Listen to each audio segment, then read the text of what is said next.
We on? Welcome to Wednesday, and today I want to talk about keeping your kit dry when you're out on a ride. There's a few different ways you can do this. First and foremost, you may have a bag which has got a rain cover integrated into it. Obviously you're going to pull that rain cover up and over the bag, and that's going to keep your stuff dry. None of mine have that feature, so there are a few things that I can do to help keep my stuff dry on a really wet ride. So firstly, you can buy, this is a third-party rain cover for the bag. So as you can see, it doesn't take up a great deal of space. This one is supposed to work from something like 20 to 30 litre pack, so it's quite large, so it'll quite easily cover this 16 litre Evoc bag. It won't quite work on this smaller 8 litre one. It will at a pinch if you tighten it up nicely. I've used it a couple of times, but I'm not a huge fan, to be honest, but they can work.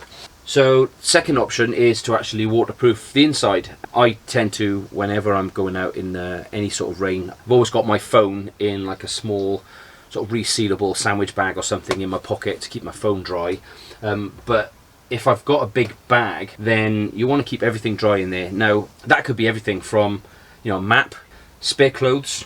One of the prerequisites of doing mountain bike guiding is that you've got to be prepared to look after a casualty, and this was something that I learnt on my mountain biking course. It's actually been useful outside of just guiding, just general mountain biking. So this here is just a 2 litre dry bag, and inside this I've got a beanie, a buff neck scarf.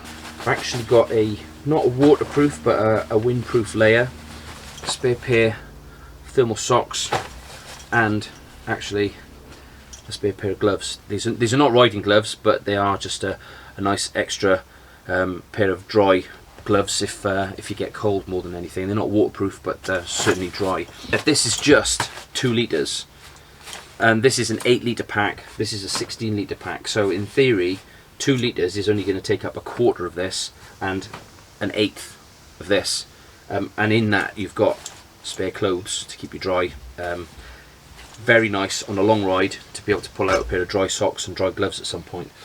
These pouches on these bags are great for keeping your tools nice and organised. However, what you don't want is to get your puncture kit, your multi-tool, your pump, perhaps your spare tube, whatever. You don't really want to get them soaking wet. So again, pop them in a dry bag, put them in a carrier bag, whatever, I don't mind, but keep them dry, because it's certainly going to prolong the life of a lot of those things, and it's just going to be a lot easier to handle and manage if you do need to get them out. So your third option is perhaps to get a fully waterproof bag.